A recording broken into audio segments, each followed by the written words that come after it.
Harder for you. Is this history? Let's see.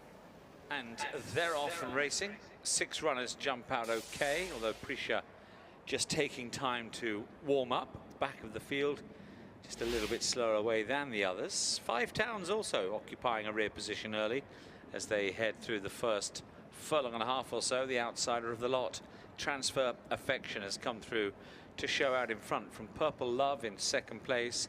Sonimos is in third. Time's Eye next, and then Five Towns and Tom Marquand back in fifth place, and Prisha the back marker. And Transfer Affection has gone charging off here in this, the Andy Payne Fillies handicap. Transfer Affection with a 3-length lead from Purple Love in second place. Time's Eye back in third place. Sonimos comes next, and then the back two are Five Towns, who's up on the outside of Prisha. Transfer Affection seems to have just steadied things up slightly from the front. A reduced lead now. Purple Love in second place, and then comes Time's Eye. Time's Eye with Sonimos, and then Prisha. And the back marker, Five Towns, on the outside. Tom Marquand starting to ask a few questions now to try and get the favourite to close on the outer. They race on then with the lead now with Purple Love as Transfer Affection weakens out of it. Sonimos there with every chance, and Five Towns now making a move but just hanging left when brought under maximum pressure. Time's Eye looks beaten, Prisha plugging on, and now Five Towns has come to the front. Is this the moment for Marquand? It is! It's 1,000 up in Great Britain for Tom Marquand, a great achievement. Five Towns wins handsomely from Sonimos in second, and Prisha was third. No flying dismount though. I was a little bit disappointed there, Tom. No, it wouldn't be my my style. I mean, 1,000 winners. Aussie Tom. I mean, a lot of people down under say you're better than McDonald. Obviously, Damien Oliver, who's just retired. Take us back to the start though. 2014, you had your first ride and your first winner for Richard Hannon in a little cellar.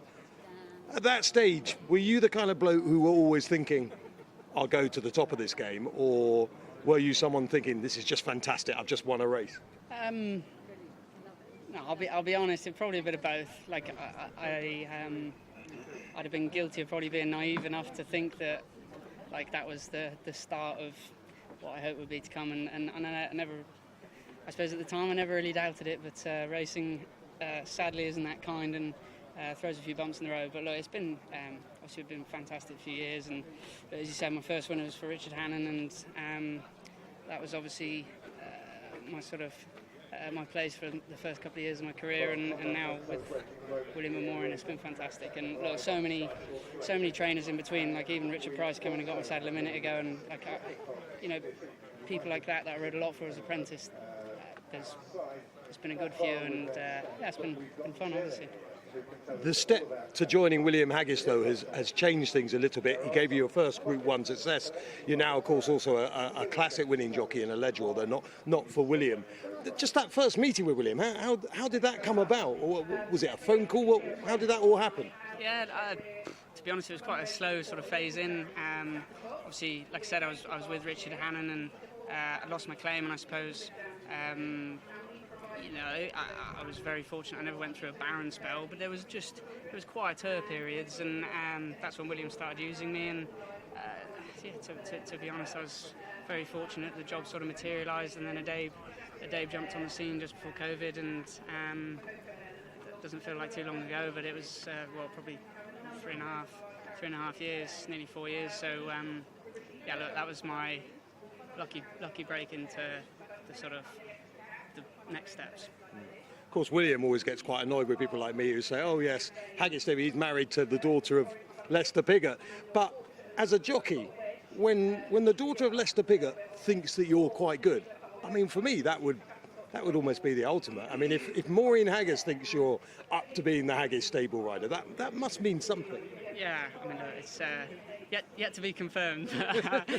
In all seriousness, they've been fantastic, and genuinely, just riding for people like that, it takes your riding to another level. It takes everything to another level, because you know what's expected, and they know should be expected of people. So you know, it leaves a lot to live up to and a lot to sort of aspire to. And yeah, I'm extremely fortunate to be in the position I'm in. And it's, as I say, it's taken a lot of people to get here, and I'm extremely grateful for that. But they are, you know, they've been absolutely fantastic and pivotal in what's going on at the moment. And finally, just the relationship you have with your wife Holly.